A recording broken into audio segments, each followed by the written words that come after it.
ఎవరు నువ్వు ఇలా ఉన్నా అంటే?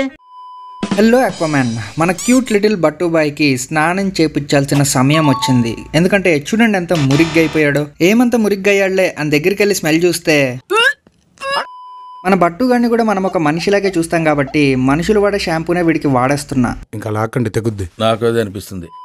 వెదర్ బాగా చల్లగుంది కాబట్టి గోరువెచ్చని నీళ్లు తీసుకొని మన బట్టుగాడిని అందులో పెట్టి స్నానం చేయించడం అయితే స్టార్ట్ చేశాం.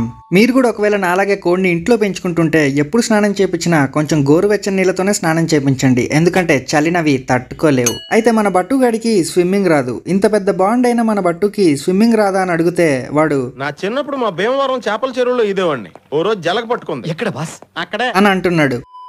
ఇంకా అలా మన బట్టుగాడికి షాంపూ పెట్టి బాగా రుద్ది స్నానం చేయించా. స్నానం చేయించేటప్పుడు చూడండి ఈకలన్నీ నానిపోయాక మనడు బక్క చిక్కన కోడ్లాగా ఎలా అయిపోయాడో. So after applying shampoo we must rinse our cock. స్నానం అయిపోయింది కాబట్టి ఇప్పుడు వీడిని తుడిచి ఎండబెట్టే కార్యక్రమం మొదలు పెట్టాం. అలా వీడిని తుడుస్తున్న క్రమంలో మధ్యలో స్నూఫీగాడు వచ్చి చూడండి ఎట్లా చూస్తున్నాడో. ఇంకా స్నూఫీగాడిని చూసి మన బట్టుగాడు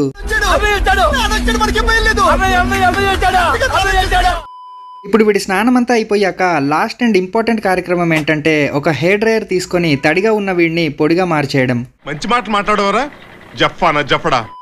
నీ హృదయం కరిగించి వెళ్ళకే. స్నానం అయిపోయాక చూడండి మన క్యూట్ లిటిల్ బాయ్ మళ్ళీ ఎంత అందంగా తయారైపోయాడో. పెద్దోడైపోయాడు కాబట్టి వీడిని ఒక కాలేజ్లో జాయిన్ చేద్దాం అనుకుంటున్నా. సో ఏది మంచి కాలేజో కింద రికమెండ్ చేయండి. హాబీలో జాయిన్ అవ్వడానికి సింపుల్గా సబ్స్క్రైబ్ కొట్టి పెట్టుకోండి. నేను మీ రఘురామ్ రాజా.